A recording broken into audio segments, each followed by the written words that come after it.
Ya, terima kasih pemirsa Anda kembali bersama kami dalam Power Breakfast. Kita di segmen Market Buzz. Ya, IHSG kemarin berbalik melemah dan ditutup terkoreksi 0,9% di level 7.107.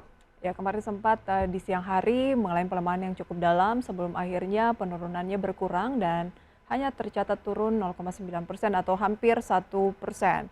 Kita ke bursa Eropa, pemirsa, di mana kita lihat bahwa bursa regional utama di Eropa ini bertumbangan. Di Jerman, indeks DAX anjlok 2,32% menjadi 13.230, sesi terburuk dalam hampir 7 pekan. Sementara FTSE 100 Inggris turun 0,22% menjadi 7.533 dan CAC Prancis turun 1,8% menjadi 6.378 berdasarkan penutupan perdagangan kemarin. Ya, betul sekali. Sementara dari Bursa Amerika Serikat, Dow Jones ditutup lemah 1,91% menjadi 33.063. Sementara itu S&P 500 anjlok 2,14% menjadi 4.137. Sedangkan Nasdaq Composite Index jatuh 2,55% menjadi 12.381. Oke, kita ke Asia pemirsa. Pembukaan pada pagi hari ini mengikuti bursa global di mana Nikkei Jepang dibuka melemah 1,09% ke level 28.481,52. Kospi Korea Selatan juga melemah 0,42% di kisaran 2.452. Straits Times Singapura penutupan kemarin ditutup menguat 0,49%, Hang Seng Hong Kong ditutup kemarin melemah 0,59%. Ya, kita ke komoditas pemirsa. Minyak WTI menguat 0,65% di level 90,95 dolar Amerika per barrel. Nikel menguat 0,61% di level 22.394,5 dolar Amerika per metric ton. Emas menguat 0,19% di level 1.751,65 dolar Amerika per troy ounce. Kita ke nilai tukar rupiah terhadap sejumlah mata uang utama dunia. Rupiah terhadap dolar Amerika Serikat bergerak di kisaran Rp14.774 dan cenderung stabil di posisi ini. Kemudian rupiah terhadap euro Rp14.690, rupiah terhadap pound sterling di level Rp17.401 dan rupiah terhadap yen Jepang di level Rp107,64.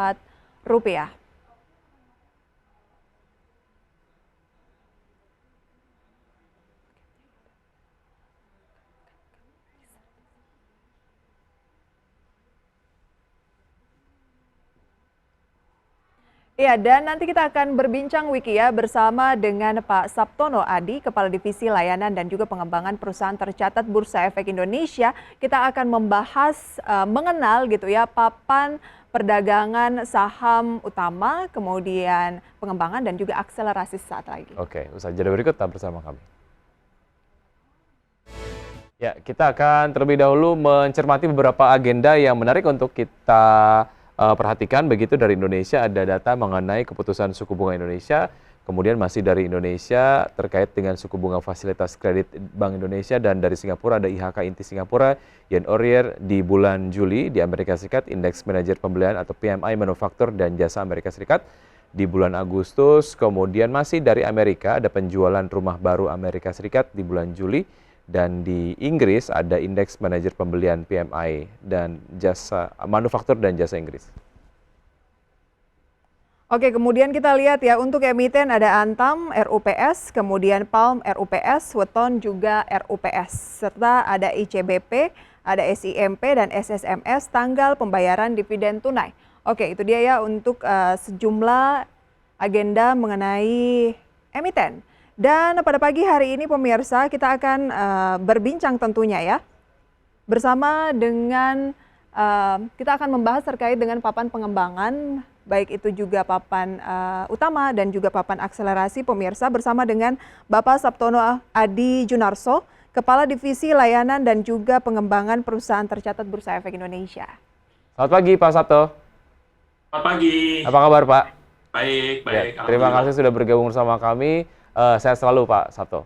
Ya, Pak sama-sama. Sabto, kalau berbicara mengenai BEI yang memiliki 3 papan untuk perusahaan mencatatkan saham perdana. Apakah yang dimaksud emiten papan akselerasi dan juga papan pengembangan? Kalau papan utama pasti sudah rata-rata tahu gitu Pak, karena kan sudah lebih lama gitu ya. Kalau pengembangan dan juga akselerasi ini gimana Pak? Ya, oke, terima kasih. Ya, jadi untuk papan, mungkin saya perlu koreksi dulu ya tadi ya, bahwa papan di sini adalah bukan papan perdagangan ya Mbak, tapi papan pencatatan. Ya. Jadi papan pencatatan itu ada 3, papan utama, papan pengembangan, dan papan akselerasi. Ya. Nah, bedanya apa? Ya, mungkin saya fokus ke papan pengembangan dan akselerasi saja ya sesuai pertanyaan. Jadi untuk papan pengembangan itu adalah untuk perusahaan-perusahaan yang besar, ya, medium dan besar, tapi belum memiliki historik atau track record yang panjang, gitu ya. Jadi belum proven, gitu ya. Nah, itu biasanya mereka menggunakan POJK 7 sebagai dasar untuk melakukan penawaran umum. Ya. Nah, untuk papan akselerasi adalah papan yang diperuntukkan bagi perusahaan kecil dan menengah. Ya, kecil dan menengah ini kalau kita merujuk pada POJK 53, itu merujuk pada asetnya ya. Jadi kalau asetnya itu kalau perusahaan kecil itu sampai dengan 50 miliar, ya, atau kurang dari 50 miliar. Kalau untuk untuk perusahaan yang menengah itu antara 50 sampai dengan kurang dari 250 miliar. Nah, ini jadi biasanya mereka akan menggunakan POJK 53. Nah, bedanya apa? Dari sisi persyaratannya ya, beda. Jadi kalau di papan pengembangan relatif lebih banyak persyaratannya dan juga harus governance-nya juga harus lebih proper. Sementara untuk papan akselerasi relatif ada waktu gitu ya untuk mereka untuk menyesuaikan atau memenuhi ketentuan terkait dengan governance-nya ya. Jadi ada waktu sampai dengan 6 bulan sampai dengan 10 tahun untuk mereka bisa memenuhi persyaratan terkait dengan governance-nya. Mungkin kira-kira begitu. Baik, oke. Pak Sato, terkait dengan alasannya sendiri mengapa kemudian Bursa Efek Indonesia ini mengakomodir pencatatan saham dari emiten dengan aset skala yang belum besar lah? Oke. Jadi pada prinsipnya kami di Bursa Efek Indonesia kami adalah selalu menjadi sebuah rumah pertumbuhan ya bagi semua perusahaan ya, baik perusahaan kecil, menengah maupun yang besar ya. Kalau dulu di era tahun dulu ya, mungkin perusahaan mayoritas adalah perusahaan-perusahaan besar ya, hampir lebih dari 90% IPO itu perusahaannya perusahaan besar ya, dalam skala di atas 250 miliar tadi asetnya ya. Nah, sejak mulai ada POJK 53 itu sudah mulai masuk perusahaan-perusahaan yang kecil dan menengah ya. Kalau menengah dulu ada, tapi tidak terlalu banyak ya, kurang dari 5% dulu zaman dulu. Tapi sekarang ini sudah porsinya sudah lumayan ya. Mungkin kalau kita bandingkan sekarang IPO perusahaan menengah kecil, sekarang tuh sudah dari awalnya cuma 1-2% menjadi sekarang udah 40%. Ya, jadi sudah sangat meningkat sekali minat perusahaan-perusahaan kecil menengah untuk bisa mengakses ke pasar modal dan menjadikan pasar modal sebagai salah satu alternatif pendanaan dan pertumbuhan bagi perusahaan. Oke. Demikian, kalau saya cek begitu ya Pak, antara papan utama, kemudian juga papan pengembangan dan juga akselerasi, memang akselerasi tidak terlalu besar, hanya sekitar 20-an emiten ya? 23 emiten, betul. 23 emiten. Kemudian kalau pengembangan kan sekitar 400-an ya? Lebih Mbak sekarang Mbak. Ya 400-an betul. 400-an. Oke. Yang menjadi catatan dari para investor mungkin Pak adalah terkait dengan kan skala atau asetnya gitu ya, dinilai kecil gitu. Sejauh mana ini layak menjadi pilihan investasi? Oke. Jadi kalau dari kami Mbak, kami tidak melihat perusahaan itu apakah kecil, menengah atau besar ya. Kami lebih melihat kepada bagaimana governance dan going concern dari perusahaan ke depan. Itu yang lebih kami kedepankan gitu ya. Sebagai suatu pilihan investasi, tentu saja papan setiap perusahaan itu punya punya daya tariknya masing-masing ya. Mungkin kalau perusahaan besar relatif sudah terlalu mahal mungkin untuk sebuah investasi ya. Tapi kalau perusahaan yang potensinya bagus tapi masih kecil kan relatif akan lebih murah ya, artinya untuk masuk sebagai suatu investasi. Sehingga secara jangka panjang, moga-moga perusahaan yang kecil ini akan menjadi perusahaan menengah, dan perusahaan menengah akan menjadi perusahaan yang besar. Jadi kalau kita lihat, memang kita jemput bola lah ya. Jadi tidak perlu menunggu besar dengan go public, justru dengan go public perusahaan itu akan bisa menjadi besar. Kira-kira gitu, Mbak. Baik. Dan sebelum kita lanjutkan perbincangan ini kemudian menjadi satu sarana edukasi yang menarik untuk investor dan juga pemirsa dari IDX Channel. Dan pemirsa Anda tentu tidak asing lagi dengan pencatatan perdana saham atau IPO di Bursa Efek Indonesia. Oke, dan untuk mengenal lebih jauh kita akan simak terlebih dahulu informasinya berikut ini.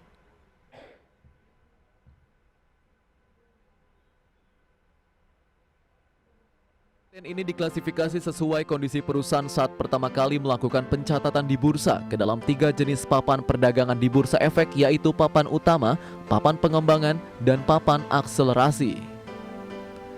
Papan utama untuk emiten skala besar dan memiliki rekam jejak yang cukup panjang dengan nilai aset berwujud bersih 100 miliar rupiah atau lebih. Contoh saham-saham papan utama adalah BCA, BRI, Telkom, Astra International, hingga Gotoh. Sementara papan pengembangan khusus bagi perusahaan yang belum bisa masuk ke papan utama, biasanya perusahaan kategori ini dalam masa penyihatan, namun dinilai memiliki prospek perkembangan di masa depan.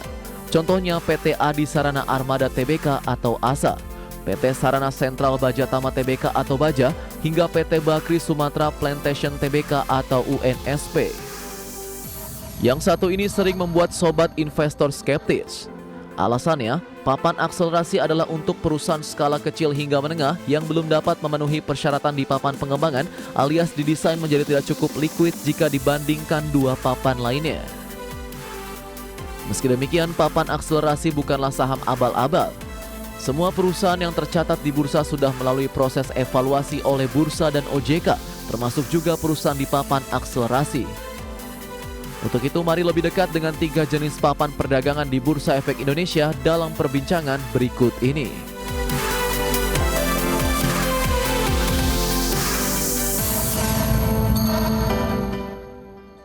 Ya, dan pemirsa, kita kemudian lanjutkan perbincangan bersama Pak Sabtono terkait dengan peraturan pencatatan papan akselerasi yang diberlakukan oleh Bursa Efek Indonesia pada 22 Juli tahun 2019 hingga sekarang. Bagaimana sebetulnya animo dari perusahaan untuk melakukan IPO, Pak Sabto? Ya, animonya cukup baik ya, Mas. Karena memang kalau dilihat dari persentase memang baru sekitar masih 2% ya dari total. Tapi setiap tahun tuh ada pertumbuhan gitu ya. Sebagai contoh tahun 2021 kemarin kami mencatatkan 10 ya. 10 itu meningkat hampir 100% dari tahun 2020 ya, hanya 5. Di tahun ini saja kami sudah mencatatkan 8 perusahaan di akselerasi. Jadi kalau kita compare tahun ini ada 43 IPO ya, maka mayoritas memang dari papan pengembangan 27, kemudian 8 dari papan utama dan 8 dari papan akselerasi. Jadi kalau saya lihat animonya sih sudah semakin baik ya. Memang challenge kami adalah bagaimana yang tadi skeptis tadi gitu ya, bagaimana investor itu melihat bahwa ini adalah suatu peluang investasi, namun memang perlu diperhatikan bahwa perusahaan ini adalah perusahaan masih dalam skala kecil. Tapi nggak berarti perusahaannya jelek, tapi banyak perusahaan masih dalam skala kecil. Jadi memang perlu waktu yang lebih panjang untuk investor untuk bisa mendapatkan nanti hasil yang lebih baik lah gitu ya. Intinya gitu sih. Pak Sabtono, mungkin bisa diterangkan sedikit gitu ya, seperti apa sih langkah-langkah penilaian yang dilakukan oleh Bursa Efek Indonesia terhadap emiten-emiten kategori pengembangan dan juga akselerasi, sehingga melihat ke depan sebenarnya peluang untuk misalnya pengembangan mencatatkan laba ini terbuka lebar, begitupun dengan akselerasi untuk menjadi semakin maju atau semakin besar. Ya. Oke. Sebenarnya sih dari sisi metode evaluasi sebenarnya tidak terlalu berbeda ya antara papan utama, pengembangan, dan akselerasi. Namun memang di papan kami lebih fokus kepada sebenarnya pada model bisnisnya. Apakah model bisnisnya ini model bisnis yang memang secara jangka panjang itu akan cukup baik ya, terutama dari aspek going concern-nya. Karena kalau kita lihat perusahaan itu model bisnis yang kayak seperti contoh kayak perusahaan-perusahaan digital gitu ya, perusahaan startup itu kan tidak melihat size ya, mereka melihatnya model bisnisnya gitu. Jadi sebenarnya yang kita lihat itu adalah lebih kepada model bisnis yang pertama. Yang kedua adalah kita melihat adalah dari sisi pemenuhan atas persyaratan khususnya ya, terutama aspek legalitasnya, kemudian aspek legalitas termasuk perizinannya dan sebagainya, termasuk juga komitmen dari perusahaan untuk memenuhi segala ketentuan yang ada di masa mendatang. Jadi aspek-aspek itu yang kita lihat, yang kami lihat dari sebuah calon perusahaan tercatat ya dalam rangka evaluasi, dalam rangka pencatatan. Jadi pada prinsipnya sebenarnya sama sih, Mbak, tidak melihat jenis papannya, cuman memang kita lebih melihat bagaimana bentuk bisnis dari perusahaan itu. Terima kasih. Baik, oke. Kalau dilihat dari kewajiban, persyaratan, dan juga sanksi, mungkin ini Anda bisa sampaikan, Pak Sabto, untuk emiten-emiten yang ada di berbagai papan tadi, begitu. Ya, ya. Oke. Jadi memang ada perbedaan cukup signifikan ya di antara papan utama pengembangan dan akselerasi. Di papan utama pengembangan kami secara persyaratan dulu ya Mas, kita punya 5, kalau kita bagi itu persyaratan ada tiga grup besar ya. Pertama dari sisi GCG-nya atau governance-nya ya. Kemudian kedua dari sisi keuangannya dan akuntansi, dan ketiga dari sisi permodalannya. Jadi 3 persyaratan utama ini, kalau grup persyaratan ini yang kita lihat di setiap perusahaan. Nah, untuk utama dan pengembangan, untuk dari sisi governance-nya itu tentu saja harus memiliki perangkat-perangkat yang ada ya. Jadi komite audit internal, tes perusahaan, komite independen itu semua harus ada. Khusus untuk akselerasi, memang itu yang saya sampaikan tadi ya, ada relaksasi gitu ya. Jadi mereka diberikan kesempatan 6-12 bulan ya sejak dia tercatat untuk bisa memenuhi perangkat-perangkat GCG tadi ya, komisaris independen, komite audit, unit audit internal ya. Jadi semua harus kalau di awal sudah ada lebih baik ya. Biasanya sih sudah ada sih Mas. Jadi jarang yang menggunakan transisi ya. Biasanya mereka dari awal sudah ada gitu ya. Cuman memang secara peraturan kita berikan relaksasi 6-12 bulan tergantung size perusahaannya ya. Oke. Kalau dari sisi ya silakan. 6-12 bulan ya Pak ya. Lantas adakah dari perusahaan tersebut yang ternyata tidak mampu memenuhi itu, dan kira-kira apa langkah yang dilakukan oleh Bursa Efek Indonesia dalam hal ini? Nanti kita bahas lebih jauh ya Pak Sabto, kita jeda terlebih dahulu. Ya, baik. Dan pemirsa tetap bersama kami, saya jeda, kami akan segera kembali. Ya, dan kami masih berbincang bersama Pak Sabtono Adi, Kepala Divisi Layanan dan Pengembangan Perusahaan Tercatat Bursa Efek Indonesia. Oke, tadi Pak Sabtono menjelaskan bahwa perusahaan-perusahaan yang ada di Bursa Efek Indonesia, khususnya untuk papan akselerasi, ini diberikan relaksasi 6-12 bulan terkait dengan pemenuhan GCG-nya gitu ya. Apabila waktu tersebut tidak mampu dipenuhi, ataukah memang pertanyaan sebelumnya, ada tidak perusahaan yang tidak mampu memenuhi itu Pak Sabtono, dan sanksinya apa? Tadi sebenarnya sudah saya sempat singgung ya, bahwa walaupun ada relaksasi, tapi dalam prakteknya 23 perusahaan tadi itu tidak ada yang tidak memiliki perangkat GCG pada saat dia listing ya. Jadi tidak ada yang memanfaatkan relaksasi tadi gitu ya. Nah, kalau ditanya sanksinya apa, kami punya sanksi itu berjenjang. Jadi yang pertama adalah kita akan berikan SP1 ya, surat peringatan 1. Kemudian surat peringatan 2, surat peringatan 3, dan juga ada denda. Ya, jadi memang itu berjenjang. Dan itu bisa jadi bukan urutan ya, tapi itu adalah tergantung dari besar atau ringan atau beratnya dari kesalahan atau yang dilakukan oleh emiten gitu ya, oleh perusahaan.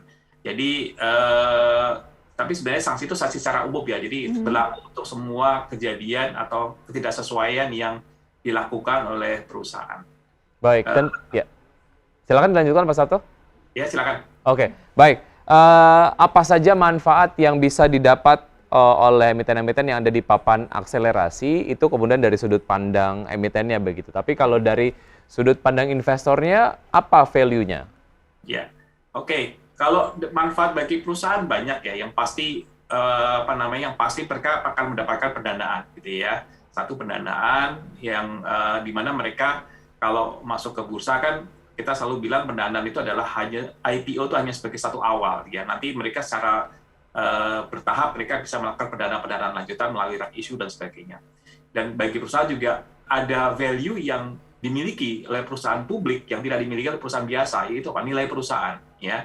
Kalau dulu kan nilai perusahaan ya hanya sebatas ya nilai di laporan keuangan saja. Tapi kalau sekarang kan ada harga saham yang sebenarnya punya nilai juga gitu ya. Jadi itu yang tidak dimiliki oleh perusahaan-perusahaan yang tertutup gitu ya, apapun size-nya ya. Jadi ini adalah manfaat bagi investor, bagi perusahaan ya. Saya juga manfaat lain ya, seperti contohnya citra perusahaan akan meningkat karena kalau masuk ke bursa kan artinya dia masuk ke dalam etalase ya, etalase masyarakat gitu ya. Kemudian juga dia bisa bagi saham buat karyawannya dan sahamnya itu liquid ya, bisa dijual gitu ya. Juga dia bisa GCG-nya juga lebih baik dan sebagainya. Ada insentif pajak juga ya. Jadi manfaat bagi perusahaan sangat banyak. Oke. Bagi investor ya, saya sambung dikit ya, bagi investor ya tentu saja ada pilihan investasi ya. Jadi ada yang suka mau aman ya, perusahaan yang besar ya, mereka silakan invest ke perusahaan yang besar ya. Tentu saja harganya lebih mahal biasanya ya, dan lebih sulit mendapatkannya gitu ya, karena mungkin yang mau lebih banyak. Kalau mau yang perusahaannya medium atau yang kecil, maka ada pilihan-pilihannya gitu ya. Jadi bagi investor ini ada berbagai pilihan investasi yang mereka bisa pilih sesuai dengan risiko profile yang dimiliki ya, apakah saya seorang risk taker atau saya seorang risk avoider gitu ya. Itu bisa ada berbagai alternatif yang mereka bisa pilih ya. Bisa mereka kombinasi dari yang risiko besar dan yang risiko yang menengah dan risiko yang kecil. Mungkin gitu, Pak. Oke.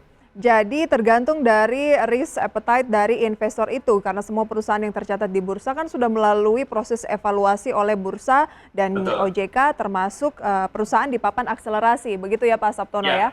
Betul. Jadi semua perusahaan pada prinsipnya sudah melalui evaluasi kami ya, dan mestinya sih secara dari sisi aspek keterbukaan, dari aspek governance, mestinya bisa dapat diterima oleh publik. Tinggal persepsi publik, apakah saya mau invest untuk jangka yang sangat panjang atau yang pendek gitu ya. Biasanya kalau mau mencari gain yang cepat ya beli perusahaan-perusahaan yang memang high profile gitu ya. Tapi kalau ingin yang lebih long term ya mungkin cari perusahaan-perusahaan yang potensial tapi masih kecil gitu ya, tapi diharapkan nanti akan menjadi satu perusahaan yang besar di kemudian hari. Oke, untuk itu memang seorang investor dituntut untuk mengenal perusahaan apa yang sedang diinvestasikan gitu ya. Jangan sampai hanya melihat dari pergerakan harganya saja secara harian gitu ya Pak Sabtono ya. Betul. Oke, kemudian ada lagi wiki istilah yang juga mungkin investor awam perlu tahu. Misalnya delisting, dalam kondisi apa sebuah perusahaan akhirnya delisting Pak Sabtono, dan benarkah delisting ini hanya terjadi pada saham-saham kategori pengembangan atau papan pengembangan dan juga akselerasi? Ya, jadi kenapa perusahaan itu delisting ya pertanyaannya? Oke, delisting itu ada dua macam ya. Delisting karena voluntary dan karena memang forced delisting ya. Kalau forced delisting penyebabnya macam-macam. Bisa karena contoh nih dia digugat pilot dan pilotnya menjadi ingkrah gitu ya, menjadi sudah menjadi full gitu ya. Itu juga kami akan delisting. Kemudian perusahaan itu juga relatif tidak kooperatif dalam artian ditanya nggak jawab, dipanggil nggak datang gitu ya. Kemudian juga tidak memenuhi kewajiban laporan keuangan, tidak memenuhi kewajiban terkait dengan pembayaran ILF gitu. Itu juga kami akan delisting. Jadi memang biasanya perusahaan-perusahaan ini memang perusahaan-perusahaan yang sedang ada masalah gitu ya. Nah, kalau delisting ini justru tidak ada kaitan dengan papan, Mbak. Jadi papan manapun potensi untuk delisting. Saat ini ada beberapa potensi delisting itu dari papan, baik ada dari utama dan juga dari papan utama. Jadi relatif namanya kondisi perusahaan itu tidak melihat papannya sih kalau saya melihatnya ya. Jadi kondisi bahkan perusahaan yang besar pun bisa mengalami masalah ya. Baik, oke. Ke depan target dari Bursa Efek Indonesia sendiri, Pak Sabtono, terkait dengan perusahaan-perusahaan yang akan melakukan IPO, seperti apa? Setidaknya hingga akhir tahun, Pak Sabtono. Ya, kami sih mengharapkan akan lebih baik ya daripada tahun lalu ya, dan moga-moga minimal sama lah ya sama seperti tahun lalu. Kalau kita lihat di pipeline kami lumayan masih sekitar ada beberapa lah ya, saya lupa persisnya, mungkin sekitar 20-an gitu ya. Nah itu kami harapkan sih semoga prosesnya lancar semua dan kita mengharapkan lebih banyak lagi perusahaan bisa mengakses ke pasar modal gitu ya. Namun memang kami saat ini tidak hanya fokus kepada jumlah ya, tapi juga kami juga lebih ke depan akan lebih mengedepankan kualitas juga gitu ya. Jadi sebagai informasi dari yang kami evaluasi tahun ini, ada beberapa yang kami minta mereka tunda atau kami tolak ya, karena memang kami tidak bisa meyakini potensi dan ada beberapa isu yang kami pikir ini akan tidak baik ya bila kita biarkan publik membeli saham perusahaan-perusahaan ini gitu ya. Jadi kita jaga kualitasnya lah gitu ya. Bursa tidak hanya mengejar angka bawah, yang penting banyak perusahaan melakukan IPO, entah itu papan utama, pengembangan ataupun akselerasi, tetapi ada juga yang ditolak oleh bursa atau tunggu dulu nih, perbaiki dulu baru bisa melantai di bursa sesuai dengan syarat-syarat dan ketentuan yang berlaku gitu ya. Betul. Oke. Pak Saptono, ke depannya nih di tengah pandemi yang bisa dikatakan sudah mulai surut lah di tanah air dan kita harapkan segera berlalu, apa inovasi-inovasi dalam hal layanan dan juga pengembangan perusahaan tercatat di Bursa Efek Indonesia? Oke. Jadi kalau terkait dengan inovasi ya, ada beberapa hal yang sudah kita lakukan. Pertama dari aspek regulasi gitu ya. Kami sudah melakukan revisi atas peraturan 1A, di mana di peraturan 1A yang baru ini membuka pintu yang lebih lebar ya. Kalau dulu kan untuk masuk ke bursa di papan utama dan pengembangan hanya punya di utama bahkan hanya satu pintu ya, menggunakan NTA. Kalau sekarang baik di papan utama dan pengembangan kita buka 5 pintu ya. Jadi perusahaan bisa menggunakan salah satu dari kriteria tadi ya. Jadi 5 pintu itu ada terkait dengan NTA, kemudian ada akumulasi saldo laba, ada aset, pendapatan, atau menggunakan arus kas operasional gitu ya. Jadi boleh menggunakan salah satu pintu itu. Itu yang pertama. Dari sisi regulasi, kami juga sedang melakukan revisi atas peraturan 1V, ya, atau peraturan akselerasi dalam rangka untuk penyesuaian atas perubahan di 1A tadi ya. Kemudian juga kami membantu OJK juga dalam rangka untuk lebih membuka kesempatan bagi perusahaan-perusahaan unicorn gitu ya, untuk bisa listing di bursa ya, dengan terkait dengan multiple voting share gitu ya. Dan kami juga ke depan akan lebih membuka lagi bentuk-bentuk bisnis baru yang mungkin bisa masuk ke pasar modal Indonesia gitu ya. Jadi kami sedang terus mengikuti perkembangan dinamika yang ada di pasar modal di global, dan kami mencoba untuk selalu catch up dan juga selalu untuk bisa menjadi ruang tuan rumah bagi pasar perusahaan di Indonesia sendiri. Dan kami juga dari sisi satu lagi Mbak, dari sisi pembinaan bagi perusahaan, kami juga punya ADS Incubator, di mana banyak dari papan akselerasi juga lahir dari ADS Incubator, Mbak. Jadi dari 323 itu ada 6 ya, 6 itu binaan dari ADS Incubator kami. Jadi ini adalah satu upaya-upaya kami untuk terus membuka peluang bagi perusahaan-perusahaan untuk bisa masuk ke pasar modal. Oke, berarti sudah berbagai macam kemudahan diberikan oleh Bursa Efek Indonesia untuk perusahaan-perusahaan baik itu skala kecil, menengah maupun besar untuk bisa melantai di Bursa Efek Indonesia. Salah satunya adalah ada fase sebelum akselerasi itu inkubator, Pak Saptono ya? Betul. Baik Pak, tapi saat ini perdagangan sudah dibuka untuk sesi 1 pada hari Selasa ini. Langsung saja kita akan sampaikan, Wiki ya. Ya, baik. Untuk IHSG berada di zona positif dengan penguatan 0,15% di level 7.118,819. Jakarta Islamic Index menguat dengan penguatan 0,33% di level 607,770. Sementara IK45 menguat 0,21% di level 1016,839. Top gainers adalah Medco dengan kenaikan 13,01% di kisaran 695, Telkom naik 0,22% di kisaran 4.660, Pegas naik 1,8% di kisaran 1.710, dan Adaro naik 0,63% di kisaran 3.170. Ya, sementara saham-saham yang masuk ke dalam jajaran top losers diantaranya adalah BBRI, Friend, Astra International, ANTM dengan pelemahan masing-masing 0,23%, 4,08%, 0,36%, dan 0,5%. Itu dia untuk update pembukaan perdagangan pada pagi hari ini di sesi 1. Pak Saptono, terima kasih banyak untuk sharing informasinya. Semoga ini menambah referensi pemirsa di rumah. Pokoknya jangan tunggu besar untuk melantai di bursa, tapi jadilah besar lewat IPO ya Pak Saptono ya. Baik, Pak Saptono terima kasih. Maju terus pasar modal Indonesia. Sampai jumpa. Terima kasih, sampai jumpa.